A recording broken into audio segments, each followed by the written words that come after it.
When Colson was born, it was a very normal pregnancy, a normal delivery, and it wasn't until about 3 or 4 months in we noticed that Colson wasn't quite developing normally. You know, his brother is 2 years older, and so I was kind of comparing and realized that he wasn't quite meeting his milestones. We have recently found out that he has a rare genetic mutation called the IQ-SEC2, which apparently there are less than 100 reported cases across the world. So it's a very rare disease, and it's marked with pretty severe developmental delays and pretty aggressive and hard to treat seizures. Yeah, and some other characteristics can be, I guess in more severe cases, autism could be one. And Colson has been diagnosed with that. And then self-injurious behavior is another one. About a year ago, he had his first seizure. And after that, things just kind of spiraled and went downhill from there. And he regressed significantly once the seizures started, and once the seizures increased, we noticed that Colson was no longer able to do some of the things that he was able to do before, which is why we knew something serious was happening. He stopped crawling, he stopped feeding himself, he didn't have an interest in eating. He seemed to really just lose those skills. So once he was hospitalized, that's kind of when the whole can of medical worms started opening up, and we had to really try to figure out what was going on with him and why he was deteriorating so much.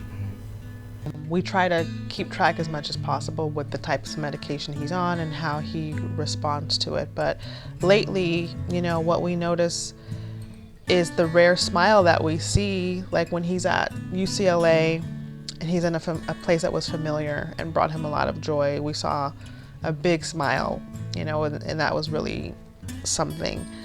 So some of the main things that we need for Colson is he needs adaptive equipment. So, you know, like the standard feeding chair, bath chair, wheelchair. He is on a lot of medications, and so sometimes insurance doesn't completely cover those. We also really want him to have an aide at school. You know, we found this phenomenal school, but he needs somebody there with him during the day. So we're not able to afford a one-on-one aide. So we want to be able to have that support person there, somebody who's trained, somebody who has experience in dealing with kids like Colson, to be there with him during the school day. We went to an abilities expo looking for different equipment, and most of the equipment is in the thousands.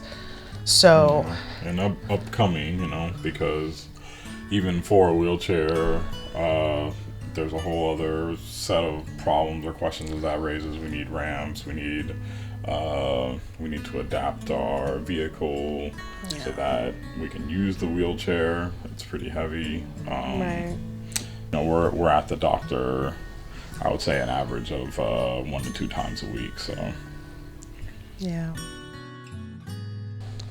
So this is our Colson. This is our youngest Colson. Say, I'm almost 4. In October, I'm gonna be 4. Hi, babies. Hi, my love.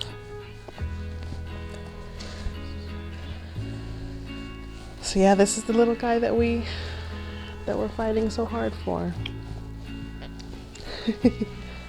What do you think, Coco? What do you think?